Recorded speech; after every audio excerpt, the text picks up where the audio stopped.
What's up, everyone? Welcome to Lowered Expectations. Thanks for lowering your expectations and hanging out with me here. I do appreciate it. In today's video, I am going to be relocating the diesel heater in my truck. When I installed it, I thought it was going to be massive overkill, and so I chose not to recirculate the air. Meaning the heater is installed underneath the cap of my truck. I pull in outside air, heat up cold air, and then use that to heat the cab of the truck. Although this does work, it's not terribly efficient, which means it's fairly slow at heating up the cab of the truck, and it also burns way more fuel than necessary. So we are going to finally correct this. Although I was aware that this was a problem right away, I wanted to finish up some testing. We did some fuel economy testing or fuel efficiency testing. If you want to see those videos, they will be linked here. The noise that you more than likely heard in the intro of this video is my diesel heater running in the background. It is modified with a second chamber that I'm injecting waste engine oil into, and the primary chamber, or the normal chamber, is burning diesel. I'm currently running that at a 50-50 ratio, so I've burnt about 6 liters of diesel and 6 liters of waste engine oil. That is the highest ratio that I've been able to burn up to this point. And I was just going to make a video on that today, but I've decided to run it for a little bit longer. I'm not sure how long I'm going to run it. I figure probably somewhere around 10 liters of waste engine oil through it, which will be about 10 liters of diesel as well at this rate anyway. And then we'll pull it apart and look inside. It is looking really promising, and it has given me some ideas on working on a self-cleaning, I don't want to call it a self-cleaning chamber, because the first version of it is probably going to be a manually operated cleaning system without actually taking the heater apart. Anyway, that's for another video. That will be coming up soon. Well, the teardown of this will be coming up soon, and I'm going to start working on a self-cleaning chamber. Eventually, hopefully, it is actually self-cleaning where it is driven by a motor of some sort, but the first version of it, if it even gets made, will just be a hand crank or something.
Other than the fuel pump, this project is done. Not fancy, I know, but it will protect it. I basically got a piece of ductwork that I found in my house, and yeah, I put some screws into here. I had to rebend it. Put some screws into there, 3 screws in that seam, 3 screws in this seam, and now stuff can't fall up against the exhaust and burn or catch on fire. There is a bit of a gap around the bottom. I did that on purpose because I want air to be able to get up in there, a bit of convection current to cool off the exhaust, instead of just completely enclosing it and letting the heat build up inside. I think that will ensure that the metal shielding doesn't get too hot.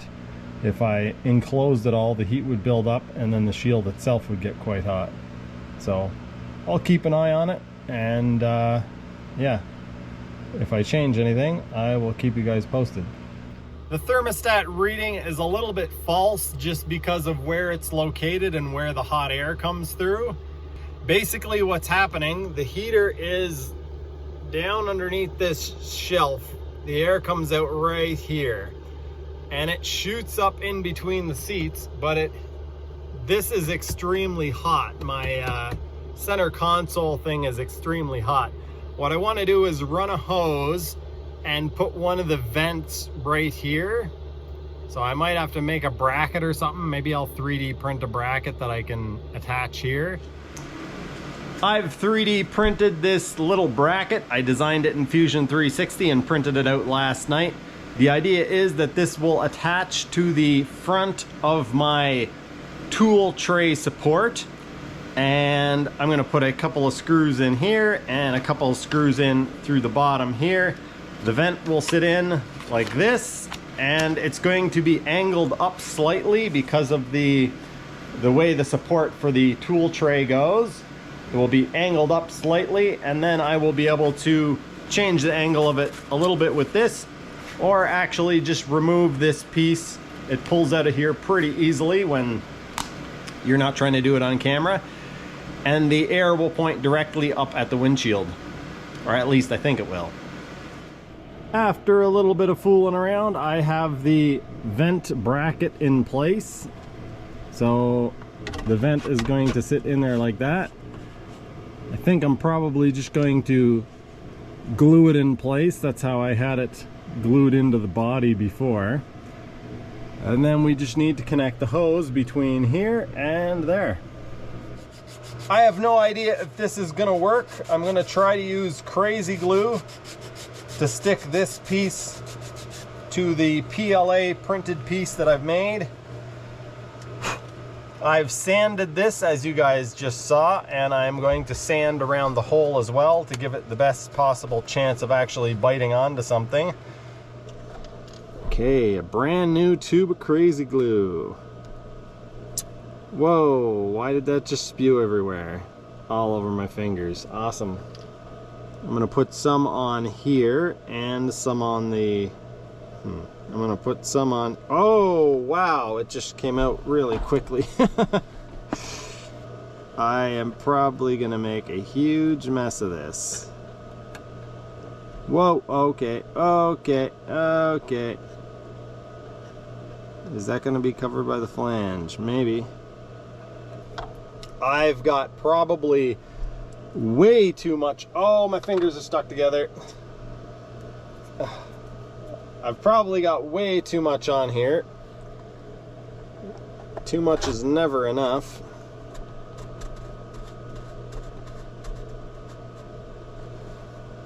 All right. Wipe that up with my fingers and then touch my fingers together. I've got such a film of dirt on my hands it doesn't even work. Okay, we are kind of, sort of stuck in place now. Now I just need to attach the hose. Alright, that's on there. I just need a Phillips screwdriver. Tighten this up. And then do a little bit of stretching.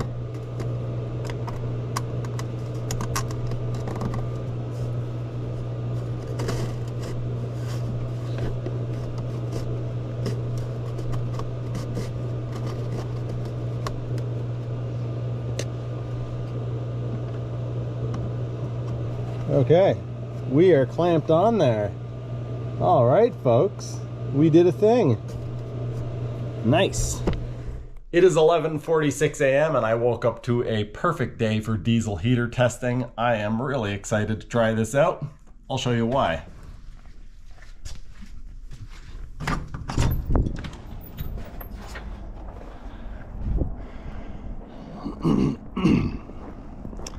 Yeah, this is gonna be interesting. I was gonna open the door and turn the heater on, but I think I'll just use my app. It is now about half an hour later, and before we go check on my truck, I thought I would show you guys my latest diesel heater experiment setup. It's been running now for, I don't know, a few days. I've burnt a total of, what would it be, 5.5 liters of oil and 5.5 liters of diesel. So I'm burning 50-50 basically on this setup, and it's working really well. It does make some strange noises. I'm currently running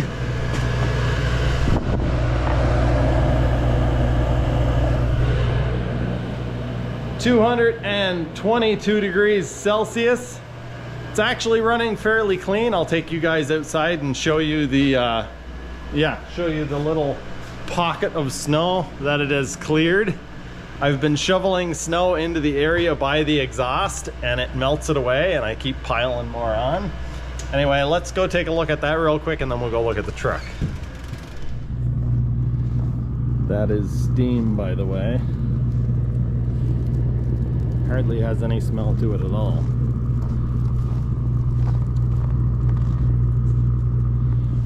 There's a pretty big pile there now because I've just recently piled it up, but yeah, it clears away pretty quickly.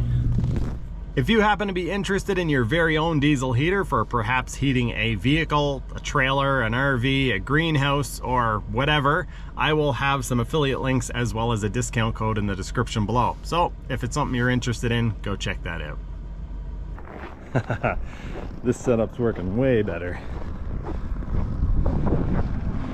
Look at this. The snow is still coming down pretty hard and it's still melting off. Let's check the driver's side. Whoa, whoa. Slipping and sliding all over the place. As you can clearly see, it's working quite well.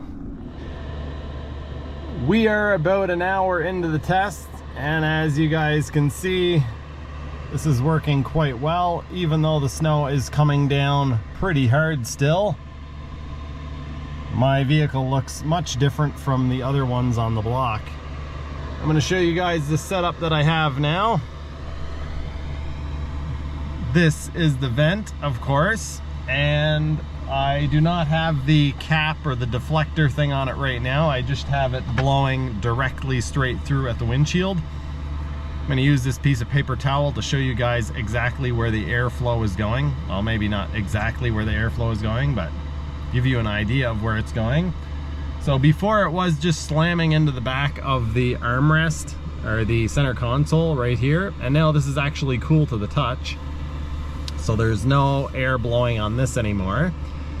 And if I hold up the paper towel, you can see there's not a whole lot of air up here at ceiling level, which is good.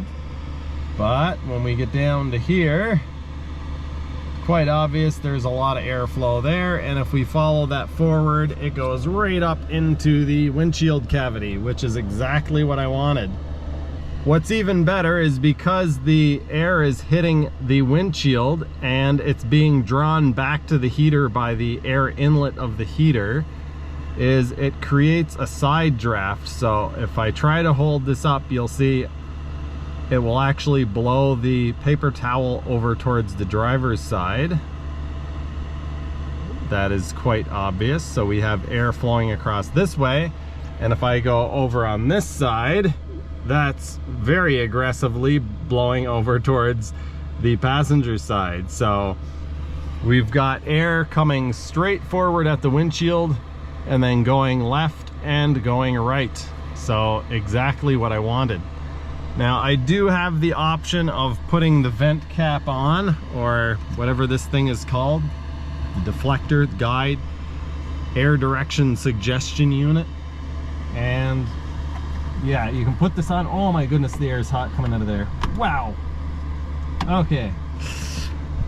If I want to get heat distributed more evenly throughout the vehicle, I can basically point it not straight up, but I can point it up in this direction.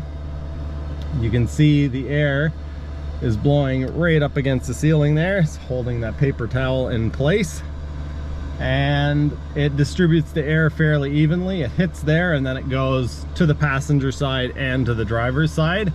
Not nearly as much of it makes its way to the windshield, and so it would take much longer for the windshield to actually thaw off. So I'm not going to leave it like that, but I thought I would show you guys just for giggles. And if I crank it over, if I angle the deflector, air direction suggestion unit, over towards the driver's side a little bit, it actually comes right through here. I'm just going to set it up and then I'll show you with the paper towel. So it comes right through here and blows. Where is it now? Okay, blows right. It blows up through here into the driver's side of the windshield, and so that's pretty ideal if I want to thaw off the windshield quite quickly. But I think it works extremely well with the vent cap removed, so I'm going to do that. It does get quite hot, and I think I'm going to store this right there. So currently I am running the heater on the max setting, so I just have it set to level and it's set to 10. What I'm going to do now is I'm going to switch it over to smart mode. It is 34 degrees Celsius in the vehicle and 212 on the heat exchanger. I'm going to switch it over to smart mode just by pushing this button, and we will see the level drop down substantially. I'm going to crank it up so that we are at 36 Celsius, and I'm assuming we will probably see this at, yeah, okay, it's at level 2. I'm not sure if you guys can tell the difference in noise of the heater, but it is now in auto mode and has set itself to level 2. And well, this is how noisy it is when it's at level 2. So yeah, you can crank it up and it makes a lot of heat and will melt off your vehicle fairly quickly. I can see that there is some snow forming on the windshield now, so if I leave it here, I'm assuming that I will get some buildup. But yeah, I can always crank it up and melt it off pretty quickly if I want to. That's all I have for you guys today. I hope you enjoyed. If you did, please remember to leave a thumbs up on the video, and if you want to see more nonsense like this, be sure to subscribe. I was planning on releasing my latest waste engine oil modification test, but I decided to run it for a little bit longer. Those of you who follow my series will know that I did 6 liters of ATF and 6 liters of waste engine oil.